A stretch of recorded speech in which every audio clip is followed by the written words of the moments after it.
warahmatullahi wabarakatuh. Waalaikumsalam warahmatullahi wabarakatuh. Salam guru penggerak. Saya Hadijah, calon guru penggerak angkatan 9 dari SDIT Al-Madinah Tanjung Pinang, Provinsi Kepulauan Riau. Hari ini saya ditemani oleh Ustazah Trianesi. Beliau adalah guru kelas 5 dari SDIT Al-Madinah Tanjung Pinang. Apa kabar Ustazah? Alhamdulillah ya Ustazah ya.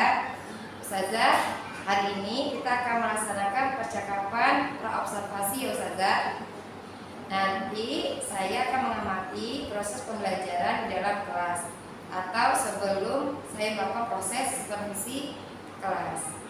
Nah Ustazah, adapun dilakukan supervisi kelas adalah agar nanti kita mengetahui dan mengevaluasi jalannya proses pembelajaran yang Ustazah akan lakukan. Dan kenapa hari ini kita melakukan percakapan praobservasi Ustazah? Karena ini sebagai persiapan awal sebelum Ustazah nanti melakukan proses pembelajaran. Nah, agar Ustazah lebih siap, lebih percaya diri dalam memberikan pembelajaran yang terbaik bagi murid-murid Ustazah ya. Ya Ustazah. Seperti itu Ustazah. Bagaimana Ustazah, siap Ustazah? Insya Allah. Baik. Adapun nanti saya akan memberikan beberapa pertanyaan ya Ustazah ya untuk kegiatan percakapan praobservasi ini. Oke.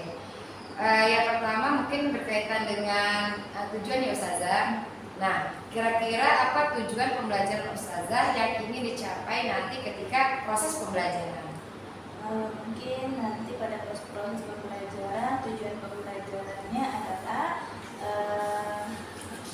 TP dengan kode P.5.3, yaitu dengan ruang lingkup sistem organ manusia. Nah, TP-nya yaitu menjelaskan sistem organ peredaran darah tubuh manusia dan fungsinya serta cara merawat organ peredaran darah. Oke, baik. Berarti tujuan pembelajaran nanti yang akan Ustazah berikan itu ada satu ya Ustazah ya. Oke. Nah Ustazah, bagaimana ya Ustazah area pengembangan yang Ustazah ingin capai atau yang Ustazah ingin lakukan ketika nanti dilaksanakannya observasi?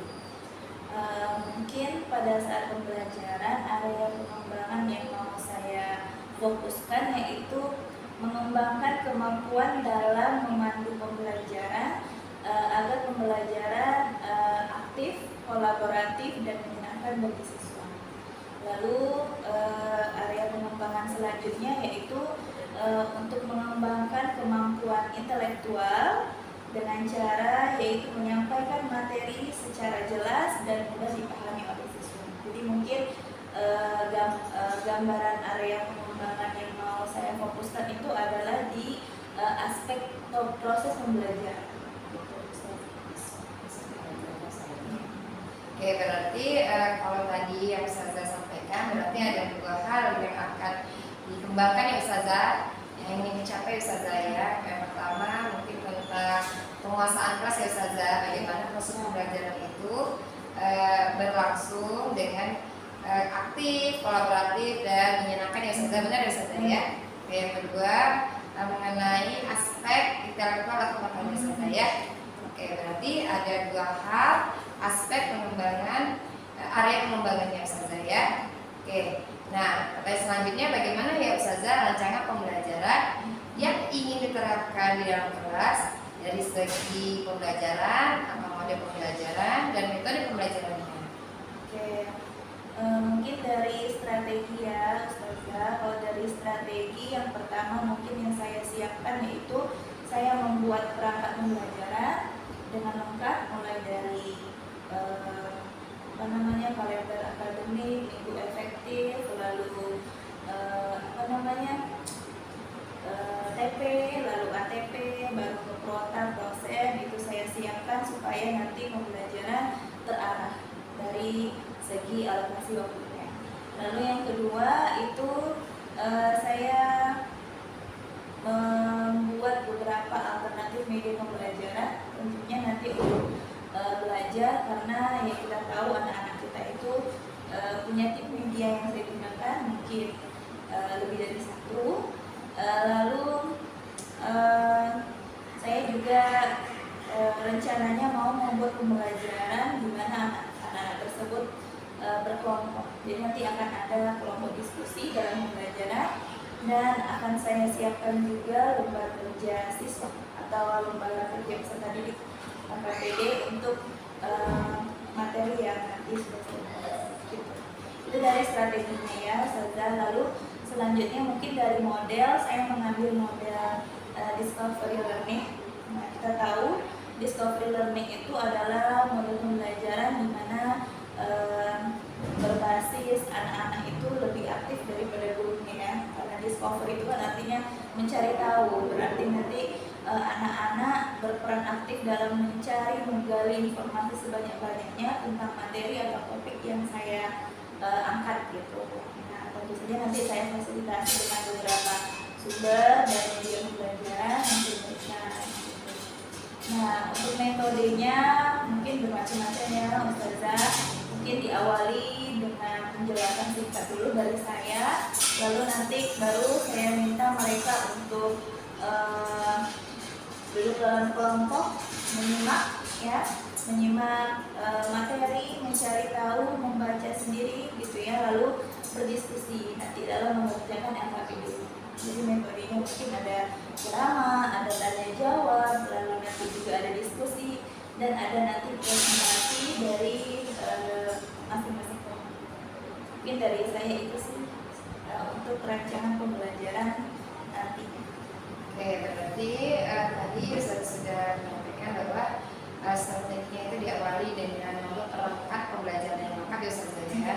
Kemudian modelnya adalah discovery learning ya, anak mencari tahu ya sendiri, tetapi tetap dipandu oleh Ustazah dengan metode di awal itu memberikan penjelasan terlebih dahulu ya Ustazah ya. Kemudian ada tanya jawab, dan kemudian dibentukkan kelompok kecil ya Ustazah ya, seperti itu. Oke. Nah, tadi juga Ustazah sudah menyampaikan media pembelajaran yang akan digunakan itu lebih dari satu ya Ustazah ya, ada beberapa alternatif. Nah, berkaitan dengan media pembelajaran Ustazah, alternatif apa aja tadi yang Ustazah ingin sampaikan di proses pembelajaran, mungkin bisa dijelaskan yang seperti ini. Jadi mungkin media yang saya gunakan itu ada dua nantinya. Bisa yang pertama itu media visual dan yang kedua audio visual. Ya, yang pertama mungkin saya gunakan media gambar, ya, dan materinya mungkin akan saya sajikan dalam bentuk slide PPT. Nah, nanti kita akan gunakan smart TV kita, gitu ya, untuk ditampilkan ke anak-anak, ya, supaya mereka nggak boring ya dengar-dengar aja, gitu ya, tanpa ada yang dilihat, tanpa ada itu ya, mereka mereka-reka gitu. Jadi memang harus ada media visualnya. Lalu yang kedua mungkin ada audionya, mungkin kayak video pembelajaran gitu Ustazah, karena ya kadang tuh kalau ada audionya bisa lebih menarik, dan anak-anak yang punya audio mungkin lebih cepat juga gitu. Jadi mungkin itu sih media gambar, slide, PowerPoint, dan video. Oke, baik. Berarti media pembelajaran yang akan digunakan nanti ya Ustazah itu ada dua ya kan, yaitu audio dan media visual dan audio visual. Yang visual menggunakan gambar yaitu PPT, sedangkan audio visual menggunakan video pembelajaran. Ya Ustazah benar ya. Oke, berarti sesuai dengan gaya belajar masing-masing Ustazah ya. Oke, baik.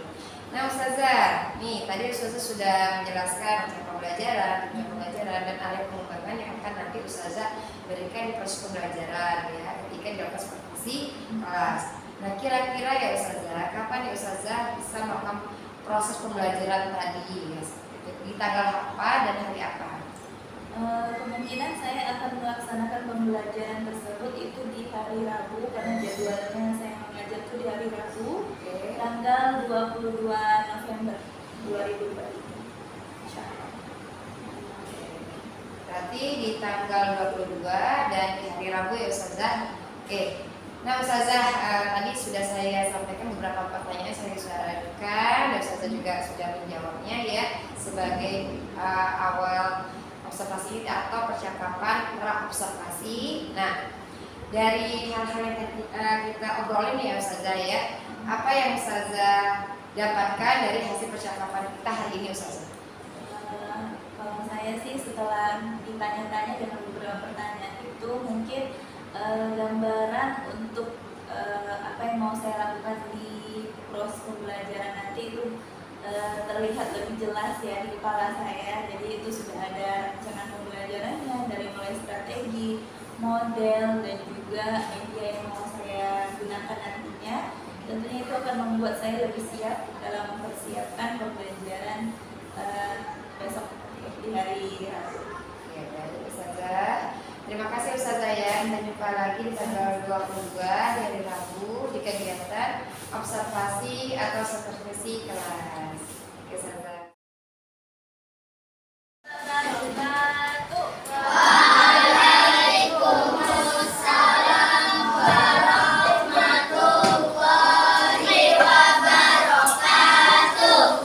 Oke, apa kabar anak-anak Ustazah pada hari ini?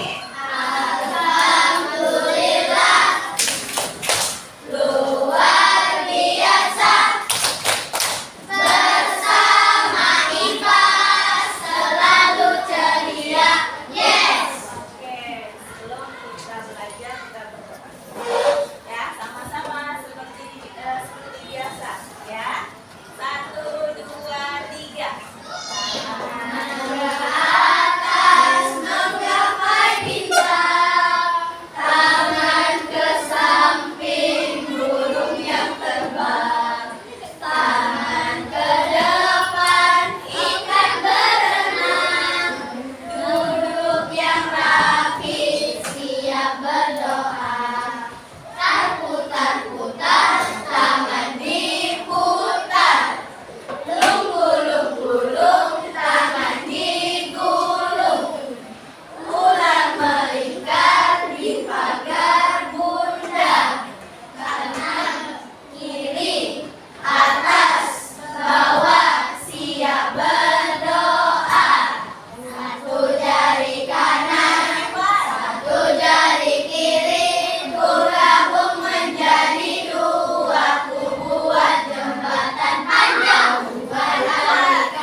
Oke, belum doanya ya.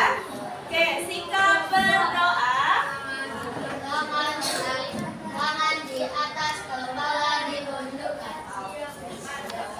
Ya. Berdoa mulai.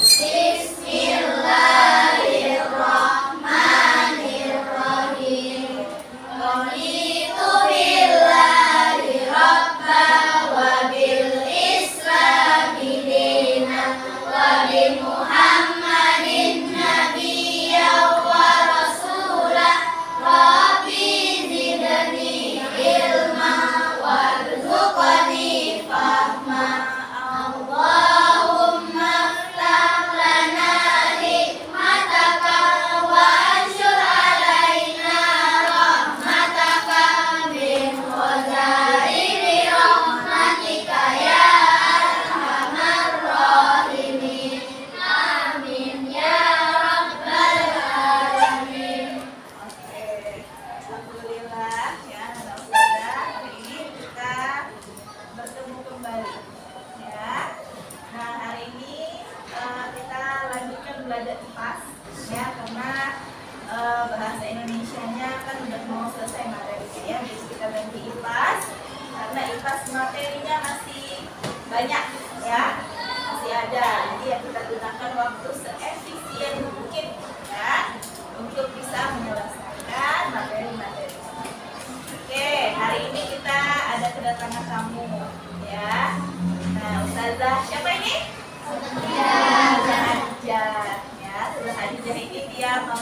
berkunjung ke kelas kita, ya, mau melihat gimana anak-anak kelas 5 Mu'adz ini ya belajar, ya.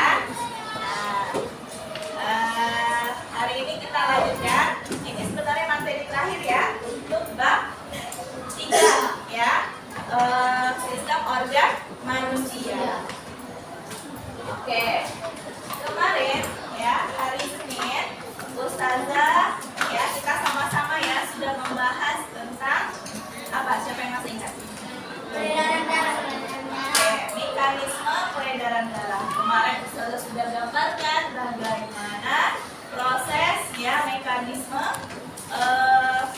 cara apa namanya darah itu ya dipompa dari jantung ya ke seluruh tubuh, lalu balik lagi ke jantung, lalu ke paru-paru ya. Nah itu semua namanya sistem peredaran darah. Oke, untuk review sedikit Ustazah tanya ya, Hafia, fungsi darah apa Hafia? Sebagai apa? Ayo kita sudah belajar. Darah. Kemarin Ustazah mengilustrasikan darah itu seperti angkot, seperti bus. Kan kemarin ada videonya kan? Ayo kata dia kan, ayo bapak-bapak oksigen. Hari ini kita mau pergi. Nah itu darah itu, yang bus itu ibarat darah. Jadi darah itu fungsinya sebagai apa? Dalam tubuh kita. Nah ini ada kaitannya dengan yang mau kita pelajari hari ini. Kita harus tahu dulu. Nanti kita belajar tentang gangguan sistem gangguan yang ada pada darah misalnya. Tapi kita nggak tahu darah itu gunanya apa di dalam tubuh kita. Ayo, ada yang tahu darah itu apa? Nah, Fitri. Oke, benar. Apa hanya oksigen saja? Apalagi selain oksigen? Karbon? Oke, selain itu ada lagi? Ada. Apa? Selain oksigen dan karbon dioksida. Apalagi yang diangkut sama darah selain oksigen dan karbon dioksida? Karbon dioksida kan CO2. Nah. Dia kan mampir ke usus tuh, di usus ada pembuluh darah. Dia bawa apa di sana? Sari-sari makanan loh, ya. Jadi makanan kalian itu ya diserap oleh usus, lalu kemana perginya? Langsung dibuang aja, ya? Enggak. Jadi makanan yang kita makan itu kita kan udah belajar tuh di sistem pencernaan. Dia nanti akan diserap di usus penyerapan. Di usus penyerapan itu ada pembuluh darah, ya. Jadi sari-sari makanan itu nanti menembus ke pembuluh darah, kemudian dibawa oleh darah bersama oksigen juga. Jadi dia itu tukang angkut ya, transportasi. Dijalankannya. Ibaratnya apa kemarin yang saya bilang seperti jalan?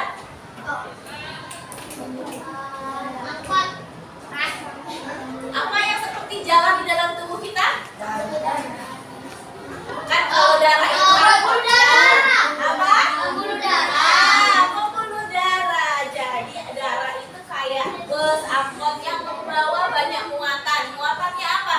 Oksigen dan sari-sari makanan. Lalu dia jalannya di mana? Apakah darah itu berserak-serak di tubuh kita? Tidak, dia ada jalurnya. Dibuatkan Allah itu jalurnya. Jalurnya apa? Pembuluh darah. Pembuluh darah. Oke, ya. Nah, hari ini kita mau membahas tentang gangguan. Apa itu gangguan? Nah, penyakit ini ada yang gangguan jiwa, ya. Itu maksudnya gangguan jiwa. Berarti ada yang aneh, ya. Berarti ada yang tidak seperti biasanya, tidak wajar, ya. Itu namanya gangguan. Berarti ada yang mengganggu, ya.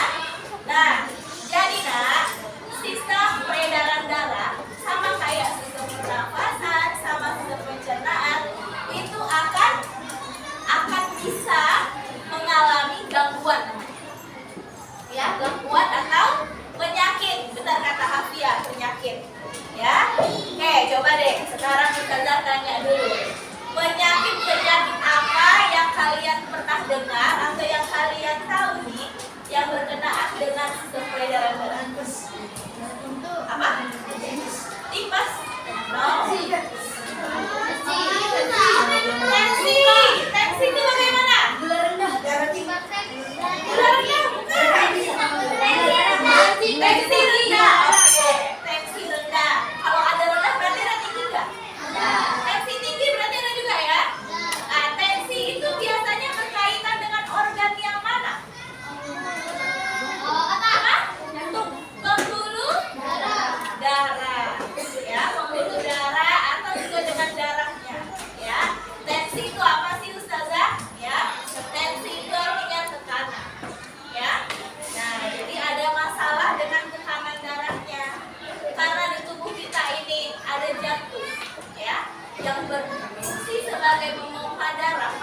bisa jadi dia menyerang jantung, bisa jadi dia menyerang pembuluh darah, bisa jadi dia menyerang darahnya. Yang contoh darahnya tadi yang anemia, lalu leukemia, ada lagi namanya hemofilia. Itu penyakitnya serem-serem banget, ya. Ada yang bisa disembuhkan, ada yang nggak bisa disembuhkan. Kenapa Ustazah ada yang nggak bisa disembuhkan? Nah, ini dia. Ya, secara garis besar, Ustazah kasih tahu dulu ya. Gangguan itu terbagi dua, ya. Gangguan atau penyakit. Nah, itu ada dua. Yang pertama, keturunan. Apa itu keturunan? Penyakit dari kita. Dari buyut. Oke. Keturunan itu artinya nih dari asal kata turun. Turun temurun. Nah, turun temurun, betul. Berarti diwariskan. Ya, dari orang tua ke anaknya. Nanti anaknya punya anak, ke anaknya lagi. Anaknya punya anak, ke anaknya lagi. Nah, itu namanya penyakit keturunan atau istilahnya genetik. Sedangkan yang non keturunan ini berarti non genetik. Berarti kenapa dia bisa dapat penyakit ini? Karena faktor X, ya. Faktor luar. Berarti ini dia sendiri ya mencari penyakitnya, ya. Nah, apa penyebab dia bisa dapat penyakit stroke? Stroke itu tidak keturunan, ya. Stroke, serangan jantung, jantung itu bisa jadi, ya. Tapi kalau dijaga pola hidupnya, maka tidak akan terkena, ya. Maksudnya potensinya jadi rendah. Tapi dia keturunan. Misalnya ayahnya ada riwayat penyakit jantung, bisa jadi anaknya juga ada berpotensi penyakit jantung. Tetapi kalau anaknya menjaga pola hidupnya dari kecil sampai dewasa, dia rajin olahraga dan sebagainya, makanannya yang dijaga, maka resiko itu lebih kecil. Ya, oke. Nah, sekarang Ustazah akan bagikan. Nah, Ustazah mau kalian cari tahu sendiri, ya, apa arti dari gangguan-gangguan yang Ustazah bilang tadi.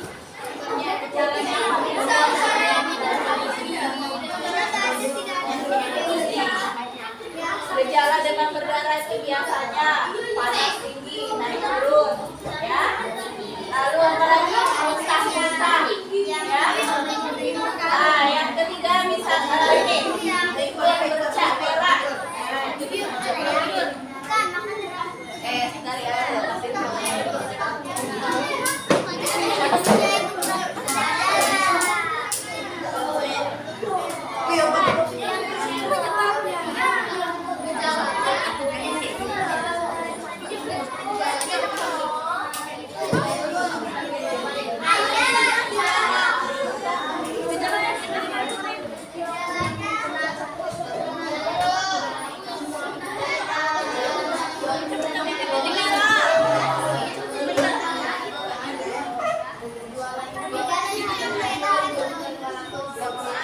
coba lihat ke depan semuanya.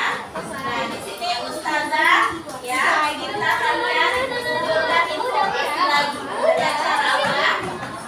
Dengan cara menyimak. Kalau tadi kalian membaca, sekarang menyimak. Mana tahu nih, ya, yang menyimak ternyata lebih paham daripada membaca, ya. Coba disimak. Di sini juga ada beberapa jenis penyakit lengkap dengan penyebabnya, gejalanya dan cara pencegahannya, ya. Silakan didengarkan, ya. Setelah ini baru kita mengerjakan beban kerjanya. Oke, sudah siap? Ya, pada saat videonya diputarkan tidak ada yang ngobrol, tidak ada yang bermain, ya. Silakan diperhatikan dan didengarkan dan disimak, ya.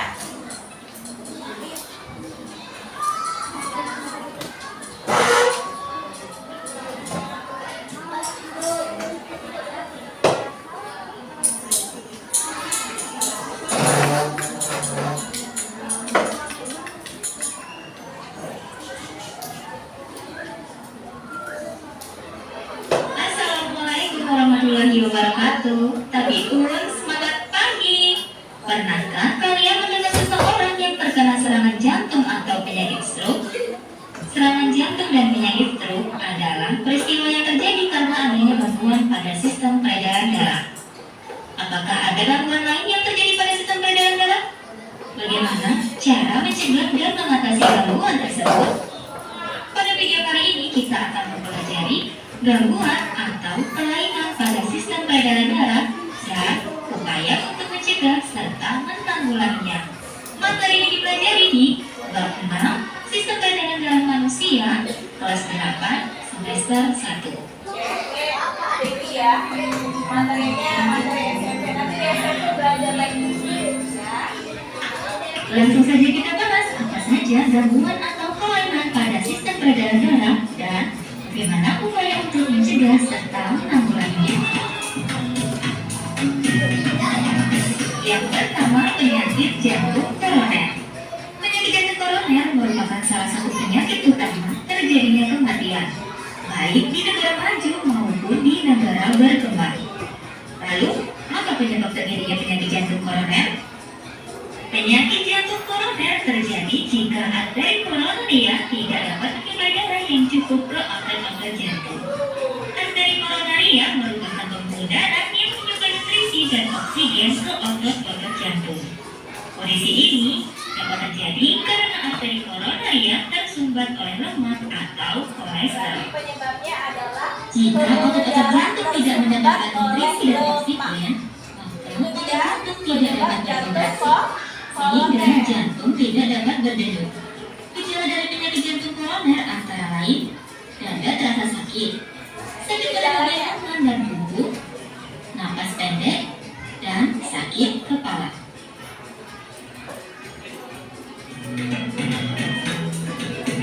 Berikut cara mencegah terjadinya penyakit jantung koroner.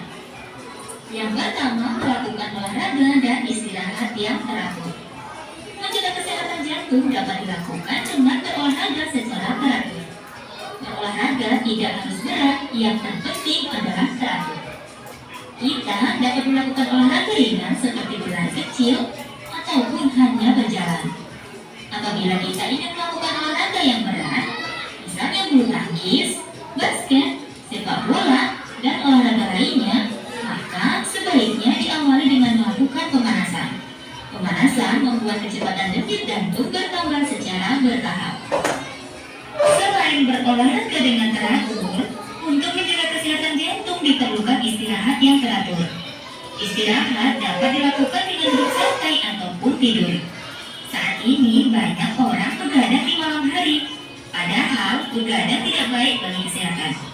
Oleh karena itu, sebaiknya kita tidak begadang, apalagi jika begadang tersebut adalah untuk melakukan aktivitas yang tidak bermanfaat. Yang selanjutnya, menjaga pola makan sehari-hari. Menjaga kesehatan sistem peredaran darah dapat dilakukan dengan menjaga pola makan sehari-hari. Menjaga pola makan dapat dilakukan dengan makan secara teratur, menyesuaikan juga kalori yang masuk ke dalam tubuh sesuai dengan kebutuhan, serta menyeimbangkan komposisi nutrisi.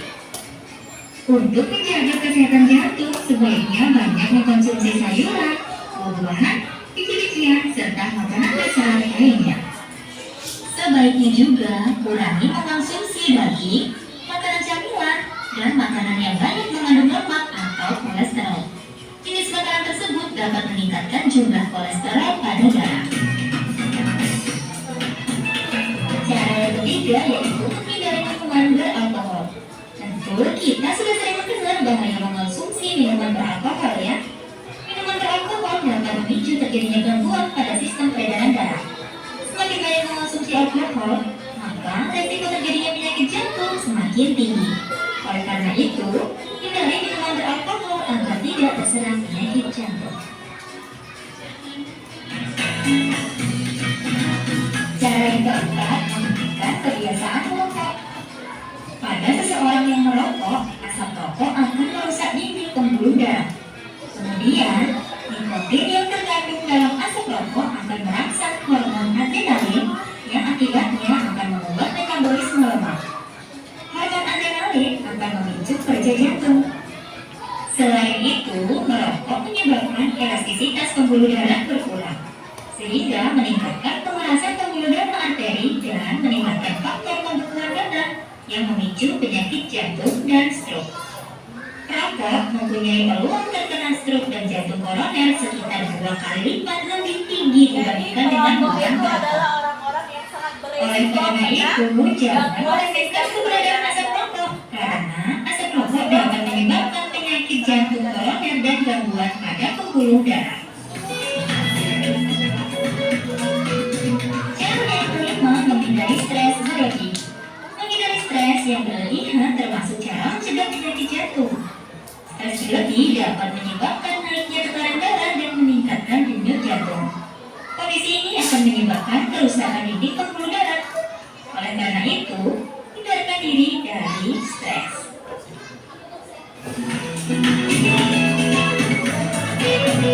Cara yang keenam, menjaga berat badan dalam kondisi ideal. Berat badan yang tidak terkontrol dapat menyebabkan terjadinya obesitas.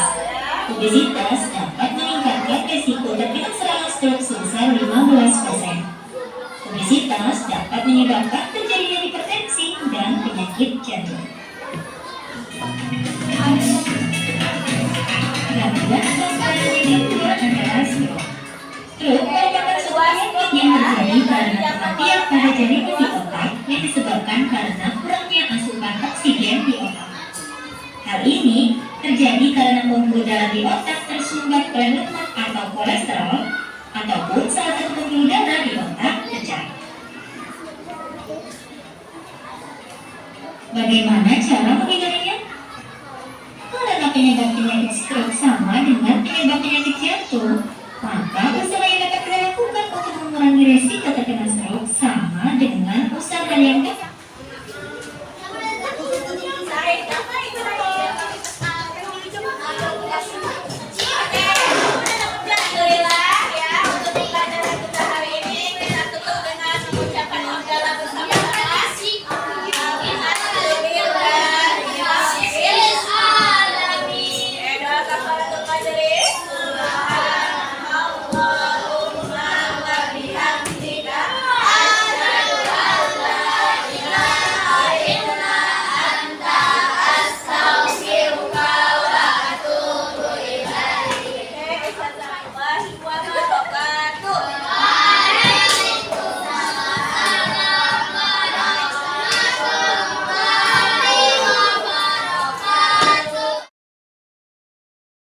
Assalamualaikum warahmatullahi wabarakatuh.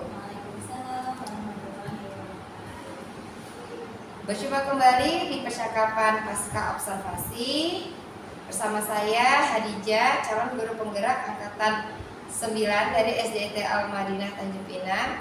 Dan di sini saya masih ditemani oleh Ustazah Trianensi. Beliau adalah guru kelas 5 dari SDIT Al-Madinah Tanjung Pinang. Baik Ustazah, bagaimana kabarnya Ustazah? Alhamdulillah, luar biasa. Alhamdulillah. Tetap semangat ya Ustazah ya? Tetap Ya. semangat. Setelah melakukan pembelajaran tadi ya Ustazah. Baik Ustazah, di percakapan pasca observasi ini saya akan memberikan beberapa pertanyaan kepada Ustazah terkait dengan proses pembelajaran yang telah Ustazah lakukan tadi, serta sebagai juga mengevaluasi sejauh mana proses pembelajaran yang Ustazah lakukan. Seperti itu ya Ustazah. Baik Ustazah, pertanyaan pertama ini berkaitan dengan perasaan Ustazah ya. Jadi bagaimana perasaan Ustazah terkait dengan jalannya observasi atau supervisi kelas yang tadi Ustazah telah lakukan? Mungkin tadi pada saat pembelajaran mungkin saya cukup senang ya, karena pada saat pembelajaran itu terlihat mereka aktif, antusias dalam mengikuti pembelajaran. Lalu suasana kelas juga sepertinya santai gitu ya, jadi tidak terlalu kaku dan mereka juga enjoy dalam mengikuti pembelajaran. Terus cuman ada beberapa juga hal yang mungkin masih belum muncul ya, hal-hal atau mungkin apa yang namanya tahapan-tahapan yang mungkin masih belum ada gitu, masih belum muncul di pembelajaran saya tadi. Itu sih yang mungkin ada yang membuat saya kurang puas dengan pembelajaran tadi. Oke, begitu ya Ustazah ya, perasaan Ustazah setelah tadi melakukan pembelajaran ya Ustazah ya. Baik, Ustazah, bisa nggak Ustazah ceritakan kembali mengenai area pengembangan apa yang Ustazah lakukan dalam kelas tadi ya. Kemudian bagaimana langkah-langkah atau tahapan-tahapan yang Ustazah lakukan ketika proses pembelajaran telah berlangsung tadi. Mungkin untuk area pengembangan di mana saya mau mengembangkan kemampuan untuk mengembangkan pembelajaran yang aktif, kolaboratif dan menyenangkan itu terlihat pada langkah-langkah pembelajaran yang saya lakukan tadi. Yang pertama mungkin saya melakukan persepsi dulu ya, bertanya dan mengaitkan pembelajaran dengan yang pembelajaran sebelumnya. Karena kan saya membahas tentang gangguan dan kelainan sistem peredaran darah. Jadi sebelumnya saya sudah membahas tentang sistem peredaran darah itu sendiri sama anak-anak. Nah, lalu yang kedua saya mungkin menggali pengetahuan awalnya dulu, bertanya, lalu saya berikan penjelasan dan saya berikan ini penguatan materi gitu, penjelasan dengan menggunakan beberapa media gitu ya. Yang pertama pakai media gambar dan penyajian materinya menggunakan slide PPT. Lalu setelah itu saya juga tayangkan video. Jadi di situ saya gunakan beberapa media supaya anak-anak yang mempunyai tipe yang berbeda-beda mungkin juga bisa terpenuhi cara belajarnya. Nah, lalu untuk kolaboratifnya juga tadi saya juga membentuk kelompok diskusi. Saya bagi mereka menjadi 5 kelompok ya. Tadi dari 4 sampai 5 orang. Nah, dari sana juga mereka berdiskusi dalam mengerjakan LKPD. Iya, langkah-langkah tahapan tadi yang telah Ustazah lakukan ya. Baik, berarti area pengembangannya adalah pembelajaran yang aktif, kolaboratif dan menyenangkan yang sudah dituangkan ke dalam tahap mereka simak tadi sudah mereka baca, lalu di situ terciptalah diskusi gitu ya. Mungkin di situ terlihatlah kolaboratifnya mereka dalam menyelesaikan masalah atau menyelesaikan pertanyaan-pertanyaan yang diberikan. Lalu yang menyenangkan itu ya terlihat dari suasana kelas nih ya. Suasana kelasnya tidak kaku ya, lalu mereka juga lumayan responsif gitu ya, tidak diam saja, dan itu menurut saya cukup berhasil di pembelajaran yang saya lakukan tadi gitu. Cuman mungkin ada beberapa yang masih belum terlaksana. Nah, itu adalah kendala yang mungkin saya temukan di pembelajaran saya, yaitu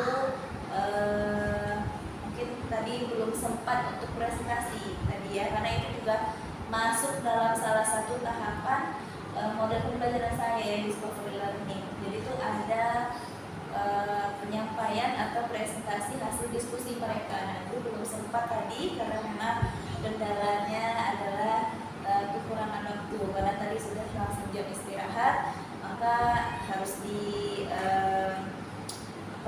harus di-cut dulu. Mungkin akan dilanjutkan di pertemuan yang selanjutnya. Iya, Ustazah ya, kendalanya ya. Nah, berarti kendalanya itu berkaitan dengan waktu ya Ustazah ya. Waktu yang kurang mumpuni atau kurang cukup, sehingga proses untuk terakhir ya ketika terlaksananya diskusi, tapi kan harus ada hasil diskusi itu harus dipresentasikan ya, atau diperdengarkan kepada yang lain termasuk Ustazah juga, sehingga itu belum terlaksana ya Ustazah ya, dan akan dilaksanakan lagi di pembelajaran selanjutnya. Nah Ustazah, menurut Ustazah kekurangan dan kendala yang tadi ya yang berkaitan dengan waktu tadi, apa yang Ustazah hadapi pada saat proses pembelajaran tadi sudah ya Ustazah ya. Nah, kira-kira bagaimana nih Ustazah mengatasi kendala-kendala tersebut nih ya, yang ada di dalam pembelajaran atau proses pembelajaran yang tadi Ustazah lakukan? Mungkin karena ini berkaitan dengan manajemen manajemen waktu. Mungkin yang saya lakukan adalah kedepannya mungkin memperkirakan waktu dengan sebaik mungkin gitu. Jadi saya harus mempertimbangkan kedalaman materi, keluasan materi dengan alokasi waktu yang saya tentukan.